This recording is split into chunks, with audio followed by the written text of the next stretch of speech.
Je m'appelle Monica, j'ai 30 ans et je suis ingénieure informatique. Notre maison familiale à Burlington, dans le Vermont, où je vivais avec mes parents, a toujours été tout pour moi. J'y avais mis tout mon cœur, persuadée qu'elle serait à jamais mon seul refuge. Chaque mur, chaque porte portait le poids de mes efforts et des rêves que j'avais nourris pendant des années. Puis, au dîner, ma mère a claqué sa fourchette sur la table.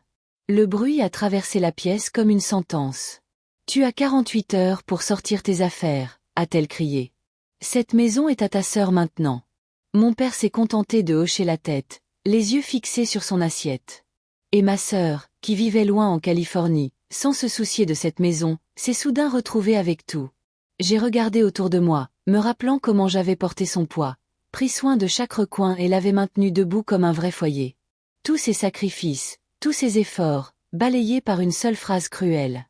Celui qui n'avait rien donné a tout reçu en récompense, tandis que j'étais mis à l'écart, comme si je n'avais jamais été à ma place.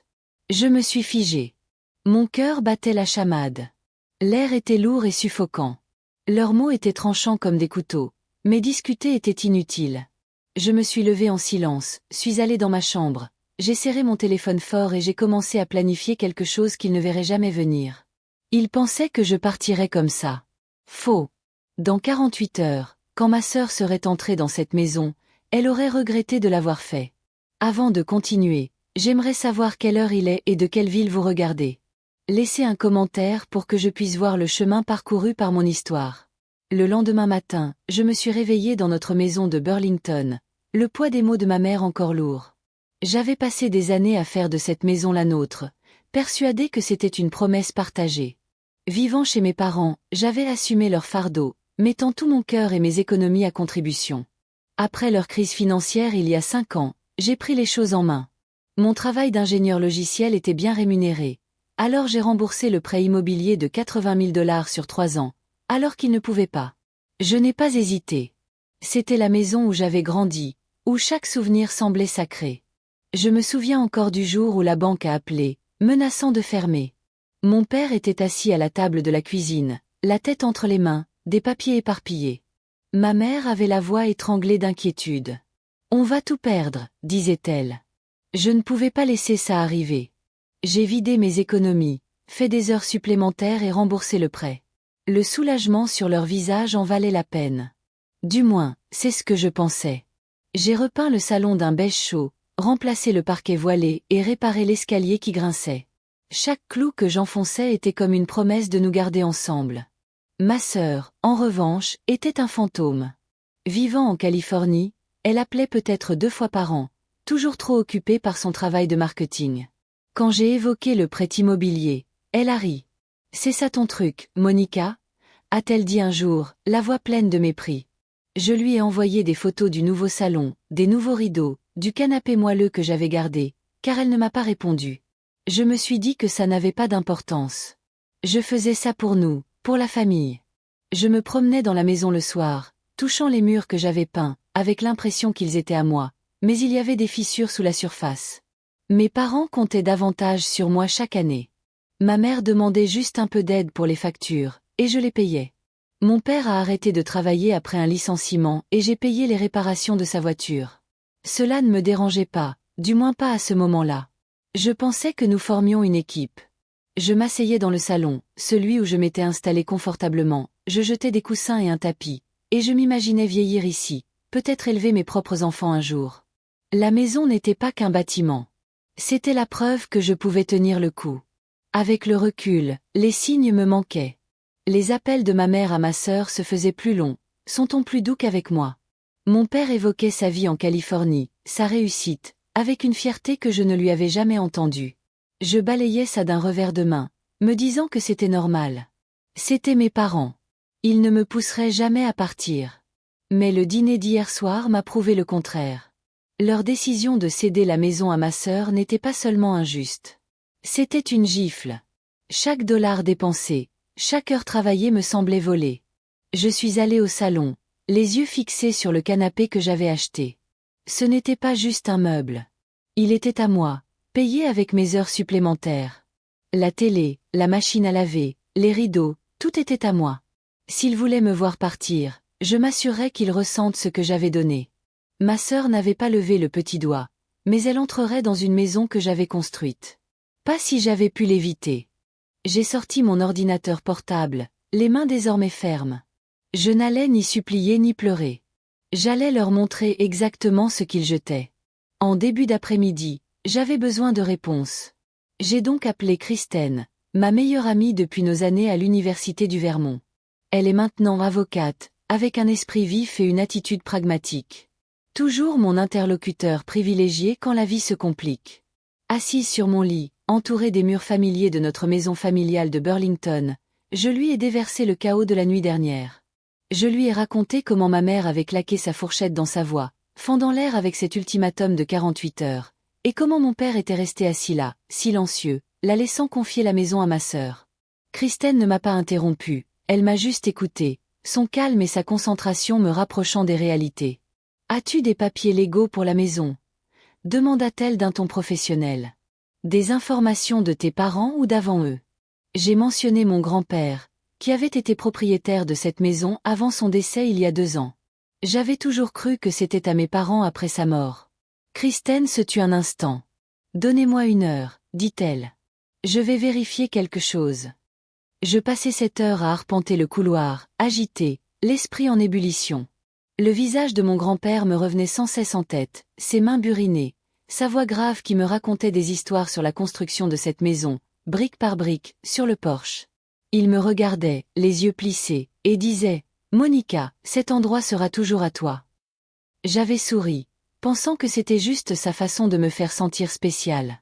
Maintenant, je n'en étais plus si sûre. J'ai fouillé dans une vieille boîte dans mon placard et en ai sorti des photos de lui debout près du chêne dans le jardin, un bras autour de moi. Le souvenir était vif et douloureux, sachant que mes parents avaient tout balayé. Kristen me répondit d'une voix nouée d'impatience. « Monica, tu ne vas pas me croire. » Elle avait contacté une collègue spécialisée en droit successoral et avait retrouvé le testament de mon grand-père au greffe du comté de Chittenden. Mes parents ne m'en avaient jamais parlé, pas une seule fois. Kristen lut le document au téléphone, chaque mot résonnant comme un coup de massue. Mon grand-père m'avait légué la maison, à moi seule, ni à mes parents, ni à ma sœur. Le testament avait été signé, notarié et déposé 3 ans avant sa mort, me désignant comme unique héritière de la propriété de Burlington. Je me suis effondrée sur le lit, les mains tremblantes. Comment ai-je pu ne pas savoir? Murmurai-je. La voix de Kristen devint glaciale. Tes parents avaient accès au testament. Ils ont choisi de te le cacher. La vérité était un coup de poing dans le ventre. Mon père et ma mère, ceux en qui j'avais eu confiance toute ma vie, avaient caché la dernière volonté de mon grand-père de léguer la maison à ma sœur. Je voyais tout clairement maintenant. Leurs longs appels téléphoniques avec elle, leur fierté de sa vie californienne, leur silence sur mes sacrifices. Ils m'avaient vu investir 80 000 $ dans cette maison, réparer chaque pièce cassée, et pourtant envisager de la remettre à quelqu'un qui n'y avait pas mis les pieds depuis des années. Ma poitrine se serra, un mélange de colère et de douleur. Ce n'était pas seulement une injustice. C'était un coup de poignard délibéré dans le dos, une trahison de tout ce que je croyais de la famille. Je me levai, la mâchoire serrée, et me dirigeai vers la cuisine. La vieille tasse à café de mon grand-père était posée sur le comptoir, une relique ébréchée que j'avais conservée. En la tenant, je me souvins de sa promesse, de sa foi en moi. Ils avaient essayé d'effacer cela pour réécrire son héritage pour leurs propres raisons. Pourquoi? Parce que ma sœur avait une famille. Parce qu'ils pensaient que je l'accepterais comme ça. Je n'en étais pas sûre, mais peu importait. Ils avaient franchi une limite, et je n'allais pas les laisser gagner. Kristen me frappa de plein fouet. Ce testament est inébranlable, Monica. Elle dit, tu as des droits sur la maison. On peut contester. Ces mots furent comme une bouée de sauvetage qui me tira du brouillard. Je ne savais pas encore exactement quoi faire, mais je savais que je ne partirais pas. J'ai pris un carnet dans le tiroir, les mains plus sûres, et j'ai commencé à lister tout ce qui me serait utile. Relevé bancaire, reçu, justificatif de mes cotisations. Kristen m'a promis de me retrouver le lendemain matin pour envisager nos options. Elle a évoqué quelques démarches juridiques possibles, comme déposer une demande d'exécution du testament, mais il fallait agir vite. Mes parents pensaient m'avoir pris par surprise en me disant que je ferais mes valises et partirais. Ils n'avaient aucune idée de ce dont j'étais capable. Je me suis assis à table, stylo à la main, prêt à me battre pour ce qui m'appartenait. Le lendemain matin, je me suis réveillée tôt, mon carnet encore ouvert après les préparatifs de la veille. Mes parents étaient partis rendre visite à des amis à Montier, laissant la maison silencieuse. Je restais dans le salon, les yeux fixés sur le canapé que j'avais acheté avec mon premier gros salaire, un meuble gris moelleux pour lequel j'avais économisé des mois. Si j'étais obligée de partir, je n'allais pas laisser mes affaires à ma sœur. J'ai pris un stylo et j'ai commencé à lister chaque article pour lequel j'avais payé. Le téléviseur à écran plat fixé au mur, la machine à laver en acier inoxydable au sous-sol, les rideaux que j'avais choisis pour correspondre à la peinture beige que j'avais moi-même appliquée. Chaque objet me semblait un morceau de moi, la preuve des années que j'avais passées à faire vivre cette maison. J'ai appelé Kristen pour finaliser notre stratégie juridique. Elle était déjà à son bureau.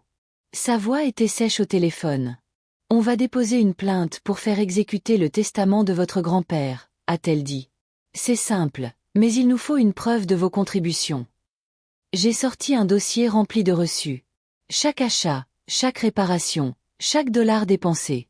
Kristen a suggéré de faire une déclaration sous serment notarié pour documenter ma situation financière, et nous avons convenu de nous rencontrer plus tard pour la signer.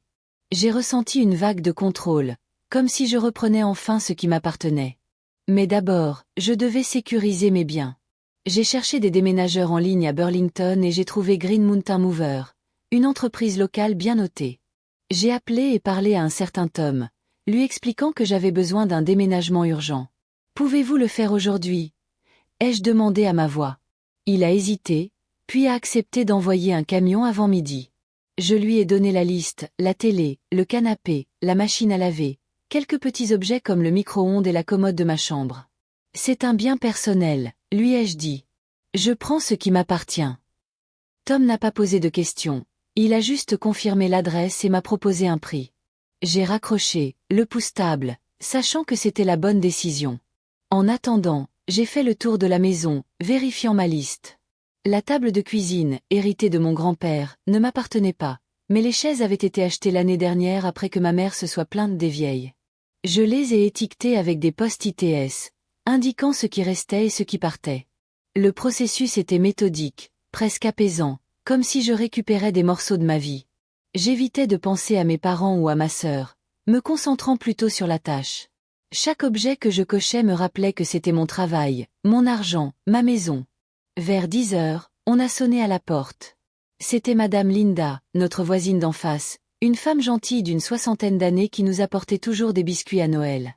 Elle m'avait vu faire les 100 pas par la fenêtre et était venue prendre de mes nouvelles. « Ça va, Monica ?» demanda-t-elle, le regard doux d'inquiétude. Je ne lui ai pas parlé du testament ni de la décision de mes parents, qui me semblait trop crue, mais j'ai admis que je déménageais. « C'est compliqué, » dis-je en forçant un sourire. Elle me serra le bras. « Tu as toujours été gentille avec cette maison. Quoi qu'il arrive, tu ne le mérites pas. » Ces mots me touchèrent profondément, et je retins mes larmes, reconnaissante de son soutien. Monsieur William, un autre voisin, passa peu après sa journée de travail, encore poussiéreuse de son service du matin. Il connaissait bien mon grand-père, il échangeait toujours des anecdotes de parties de pêche. Cet endroit comptait beaucoup pour lui, dit-il en jetant un coup d'œil autour de lui. Et pour toi? J'ai hoché la tête, incapable de parler. Leur gentillesse m'a donné de la force, me rappelant que je n'étais pas seule, même si ma famille m'avait tourné le dos. Je les ai remerciés, leur promettant de m'expliquer plus tard, et ils sont partis d'un signe de tête discret, me laissant à mon travail. Les déménageurs sont arrivés à midi, une équipe de 3 hommes avec une camionnette blanche. Je leur ai fait visiter la maison en leur montrant les objets étiquetés. Ils ont travaillé vite, transportant le canapé et la télévision jusqu'au camion, enveloppant la machine à laver dans des couvertures pour éviter les rayures. Les regarder sortir mes affaires m'a semblé étrange, comme si je démantelais ma vie, mais aussi juste. Je ne laissais pas ma sœur faire un tour gratuitement. Kristen a rappelé, confirmant l'heure de notre rendez-vous et me rappelant de conserver les reçus des frais de déménagement. « Ça renforce ton dossier », a-t-elle dit. J'ai acquiescé, ma résolution se renforçant. En fin de matinée, la maison semblait plus vide, mais je me sentais plus forte. Mes parents et ma sœur pensaient pouvoir effacer ma maison. Ils allaient bientôt apprendre le contraire. En milieu d'après-midi, la maison semblait vide, mes affaires ayant disparu avec les déménageurs. Je me tenais dans le salon, ces murs nus faisant écho à l'absence du canapé et de la télévision que j'avais emportés. Le silence a été rompu par un coup sec à la porte. Je l'ouvris et trouvai ma sœur Tara, sa valise à ses pieds, les yeux plissés comme si elle était déjà la propriétaire des lieux. Elle était arrivée de Californie, pensant sans doute entrer dans une maison entièrement meublée. Je me préparai, sachant que ce ne serait pas courtois. Tara me poussa, ses talons claquant sur le parquet. « Où est tout ?»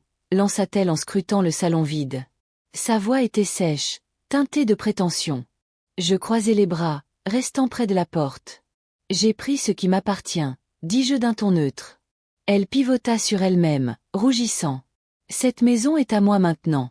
Tu n'as pas le droit de la vider. » Je m'avançai d'une voix ferme, mais froide. « J'ai payé pour ce canapé, la télé, la machine à laver, tout ce que j'ai pris. Tu n'as pas donné un centime. » Ses yeux s'écarquillèrent, mais elle ne recula pas. « Tu te crois tout permis parce que tu as gaspillé de l'argent ?» rétorqua-t-elle. « C'est chez moi maintenant, Monica. Tu es dehors. » L'air crépitait de tension.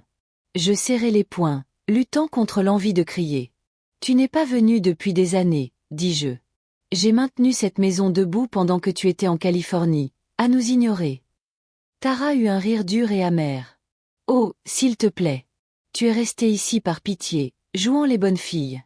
Maman et papa m'ont choisi pour une raison. » Ces mots me blessèrent profondément, mais je ne bronchai pas. « Ils ont fait le mauvais choix, » dis-je en m'approchant. « Tu ne sais pas la moitié de ce que j'ai fait pour cette famille. » Elle traversa la maison en trombe, inspectant la cuisine, le sous-sol, le visage devenant plus rouge à chaque recoin vide. « Les chaises, les rideaux », hurla-t-elle en se retournant vers moi. « Tu as tout pris. » Je soutins son regard. « Seulement ce que j'ai payé. Tu veux une maison? Meuble-la toi-même. » Les mains de Tara tremblaient lorsqu'elle sortit son téléphone, la voix tremblante de rage. « Tu es incroyable. J'appelle maman et papa. Ils s'occuperont de toi. » Je haussai les épaules, m'appuyant contre le mur. « Vas-y. Ils ne sont pas là. » Elle se figea, perplexe. « Que veux-tu dire ?» Je n'en dis pas plus, je la regardai composer le numéro à tâtons. Tara approcha le téléphone de la cuisine de son oreille, la voix montant en s'adressant à ma mère. Elle saccagea l'appartement. « Maman, c'est vide. » Je restai silencieux, la laissant fulminer. Elle raccrocha en me fusillant du regard. « Ils reviennent de Montpellier ce soir, » dit-elle d'un ton venimeux. « Tu as fini, Monica. » Je ne répondis pas, me désignant simplement la porte du doigt. « Tu sais où est la sortie ?» Elle attrapa sa valise en marmonnant dans sa barbe et sortit en trombe, claquant la porte si fort que le cadre en trembla. Je restai planté là, le cœur battant, mais ma résolution était ferme. Tara pensait pouvoir entrer et tout réclamer. Elle n'avait aucune idée de ce qui allait arriver. Je fermai la porte à clé, prête à agir. Ce soir-là, j'étais chez Christine, dans le centre-ville de Burlington. Mes affaires étaient en sécurité dans un appartement voisin. Mon téléphone vibrait sans arrêt, le nom de ma mère clignotait à l'écran. Je laissai la messagerie tomber, sachant ce qui allait arriver. Tara les avait rappelés de Malayer, et maintenant ils subissaient les conséquences de leur choix. Je n'étais pas prête à entendre leur voix. Pas encore. Au lieu de cela, je sirotais un café au comptoir de la cuisine de Christine, le poids des 2 derniers jours s'installant dans mes os. Quand j'ai enfin écouté le message vocal, la voix de ma mère était aiguë, presque méconnaissable. « Monica, qu'as-tu fait ? Il y a un étranger chez nous. » La voix de mon père s'est interrompue, lourde d'incrédulité. « Un homme prétend être le propriétaire maintenant. Explique-toi, je n'ai pas rappelé. » En vérité, ils étaient entrés dans une réalité qu'ils avaient créée. Kristen avait agi rapidement, s'appuyant sur le testament de mon grand-père pour intenter une action en justice qui a révélé leur tromperie. La maison avait été vendue discrètement et légalement à un nouveau propriétaire, un investisseur local qui avait sauté sur l'occasion d'acheter une propriété à Burlington. Je n'avais pas orchestré la vente, mais j'avais lancé le processus en faisant valoir mes droits. Mon téléphone sonna à nouveau, celui de mon père cette fois. Je répondis d'une voix posée. « Papa, je ne reviendrai pas, » dis-je avant qu'il ne puisse parler. « Tu as caché le testament de mon grand-père. Tu as essayé de donner ma maison à Tara. » Il balbutia un mélange de colère et de choc. « Nous protégions la famille. Tu ne peux pas. Je l'ai coupé. Tu as protégé Tara, pas moi. Le testament était clair. C'est à toi de jouer. » J'ai raccroché les mains, tremblante, mais résolue. Ma mère appela ensuite, d'un ton accusateur. Monica, tu nous déchires. Viens arranger ça. J'inspirais profondément, la voix froide. J'en ai assez de réparer tes erreurs. Parle du testament à Kristen. Je raccrochai, coupant mon téléphone. Kristen était assise en face de moi, son ordinateur portable ouvert, des papiers éparpillés. Il panique. Elle a dit, le regard perçant. Le nouveau propriétaire a l'acte de propriété. Ils ne peuvent pas revenir en arrière. J'ai hoché la tête, les yeux fixés sur ma tasse de café. La maison pour laquelle je m'étais battue, celle dans laquelle j'avais investi toute ma vie, avait disparu, non pas parce que je voulais la vendre, mais parce que mes parents m'y avaient forcé. J'ai ressenti un pincement au cœur, mais aussi un étrange soulagement. Ils m'avaient sous-estimé, pensaient que j'allais céder sous la pression. Ils avaient tort. Mes parents n'arrêtaient pas d'appeler, laissant des messages vocaux de plus en plus désespérés. Monica, nous sommes ta famille. Ma mère a imploré dans l'un d'eux. Tu ne peux pas nous faire ça. Je n'ai pas répondu. Chaque message me semblait un poids, mais je refusais de le porter. Le testament de mon grand-père était ma preuve que cette maison m'était destinée. Ce n'était pas moi qui avais trahi leur confiance. Alors que la nuit avançait, je m'asseyais avec Kristen, planifiant mes prochaines étapes, sachant que je ne retournerais jamais dans cette maison ni dans les mensonges qu'elle contenait. Des mois plus tard, je me tenais dans mon nouvel appartement à Burlington, la lumière du soleil à flot par la fenêtre. J'avais construit ma propre vie, libérée du poids des attentes de ma famille. J'avais décroché un emploi dans une agence de marketing locale, une petite entreprise dynamique où mes idées étaient valorisées. Mes journées étaient remplies de réunions, de courses au café du coin et de soirées tranquilles à ranger mes meubles, mon canapé, ma télévision, les objets que je m'étais battue pour garder. Je n'avais pas parlé à mes parents ni à Tara depuis cette nuit chez Kristen, et j'avais bloqué leur numéro. Le silence était pesant au début, mais il me laissait le temps de respirer et de redécouvrir qui j'étais sans leur ombre. J'ai appris par un ami commun que Tara s'était démenée pour acheter une nouvelle maison en Californie. Elle espérait hériter gratuitement de notre maison familiale, mais une fois celle-ci vendue, elle a dû puiser dans ses économies. La nouvelle ne m'a pas réjouie, mais elle me semblait juste. Elle avait cru pouvoir prendre ce qui ne lui appartenait pas, et maintenant elle apprenait le prix de cette arrogance. Je l'imaginais dans sa vie californienne raffinée, signant des papiers de prêt immobilier, regrettant peut-être ses paroles. Je ne m'y suis pas attardée. Je me concentrais sur l'avenir, pas sur ses difficultés. Mes parents ont dû faire face à leurs propres conséquences. Privés de la maison, ils avaient emménagé dans une petite location en périphérie de Burlington, bien loin de la maison qu'ils avaient tenté de contrôler. La nouvelle s'est vite répandue, et nos voisins, très unis dans la communauté, comme Madame Linda et Monsieur William, qui m'avaient soutenu, n'ont pas caché leur déception. La réputation de mes parents, autrefois solide, s'est effondrée lorsqu'on a appris qu'ils avaient caché les volontés de mon grand-père. Ils étaient également en difficulté financière, sans propriété à exploiter et les frais de justice s'accumulaient suite à leur tentative infructueuse de contester la vente. Je ne connaissais pas les détails, et je ne voulais pas les connaître. Leur choix les avait menés là, et j'en avais assez de porter leur fardeau. Kristen est devenue mon point d'ancrage, me donnant régulièrement des nouvelles, son instinct d'avocate toujours affûté. Elle avait finalisé la procédure judiciaire, veillant à ce que la vente soit maintenue et à ce que mes droits soient protégés. Un jour, autour d'un café, elle a souri et m'a dit « Tu es plus forte qu'ils ne l'ont jamais cru ». Je lui ai souri en retour, percevant la vérité. J'avais passé des années à me sous-estimer, à tout donner pour une maison qui, selon moi, me définissait. Mais cette épreuve m'a appris quelque chose de plus profond. Ma valeur ne résidait pas dans ce lieu ni dans leur approbation. Elle résidait dans ma capacité à me tenir debout, à fixer des limites, à me choisir. Fixer des limites a été la leçon la plus dure. Couper contact n'était pas une question de colère. C'était pour préserver ma paix intérieure. J'avais donné trop longtemps, pour plaire à une famille qui ne me voyait pas. Maintenant, j'étais plus serein. Je marchais dans les rues de Burlington, longeant le bord du lac, me sentant plus léger. La vie que je construisais n'était pas parfaite, mais c'était la mienne, construite selon mes propres conditions.